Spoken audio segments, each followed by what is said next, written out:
Restaurant Unstoppable. Inspire, empower, and transform the industry. And you were just telling us about partnerships, why it was important for you and Sasha to do 50-50, the issues he's had in the past when he did three-way partnerships. Take it from there. Well, what I said, there were two really key elements to our partnership working. One was that 50-50 thing. And the second one was we agreed at some point, maybe not the first day, but early on, that we would have what we called spheres of influence, right? So things over here, I'm drawing a circle on the table for your radio listeners, that was his. Okay. Things over here, these were mine, right? And we would have opinions about it. Sasha had very strong opinions about food.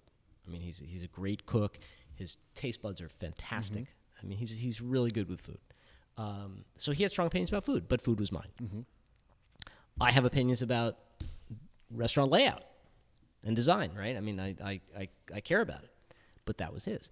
So we could argue about it, but in the end, you're making the decision. I'm making the decision. Yeah. He's making the decision. Yeah. That's it. Yeah. Yeah. And this reminds me so much of the E-Myth, right? In that book, he talks about, Michael Gerber talks about writing down every responsibility in a business, no matter what that business is or a restaurant, and then putting a name next to the person who's responsible. It's huge. It's huge. So important. It's huge. And the only times that we ever really fought were on the things that were somewhat overlapping, right? I mean, so if there was a dish on the menu that maybe, he came up with, or it was his mother's or something, and I was the one cooking it, he felt like his opinion was just as valid as mine. Yeah. Or when we designed restaurants and it was more of a layout function issue, right? It wasn't purely how the place looked, but it was more like how many steps was it to get from, the walk-in to here. Then I felt like that was my issue as well. So those are the ones where we really went at it.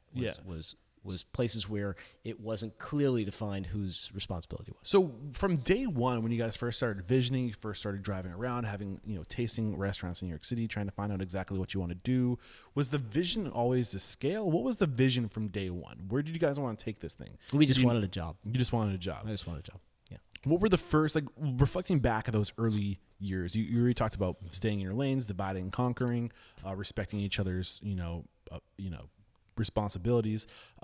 What else were you doing right early on that you think set you up for success? As a partnership, I'll tell you exactly what it was. Early on, I don't remember if this was after restaurant 1 or 2 or 3 or whatever it was, but we had a conversation about something, and I said to him, look, for this to work, I have to know, are you doing this to fulfill some artistic need, or are you doing this to make money?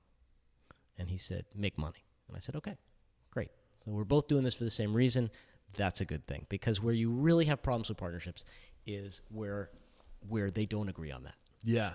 Right? And because it's every decision every day. Yeah, and I don't want to speak out of turn. I'm in preparation for the conversation I was going to have with Michael Chernow. I know that partnerships was something that was public, that there was an issue with partnerships, and in exactly what you're talking about, where one person wanted to dial it back and the other person wanted to go scale. Yeah. And it's really important that you are aligned with what the I would go one further. I would go, let's say you're in a successful partnership, but it's been a while, and you come to the day where one person is in it to make more money and the other person has enough money and is in it for, to do something beautiful. You should dissolve that partnership. Yeah. I think you kind of see this with Ari Weinzweig and Paul Saginaw too, but what they decided to do was scale locally, so there is a balance that can be met.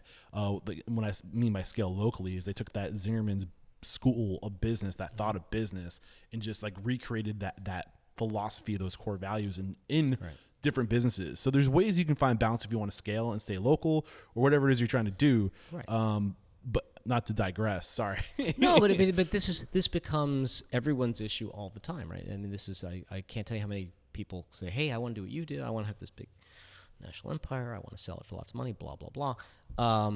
What should I do? And I say, it's really simple. Just be comfortable putting your house on a loan and live on an airplane. Yeah. Right?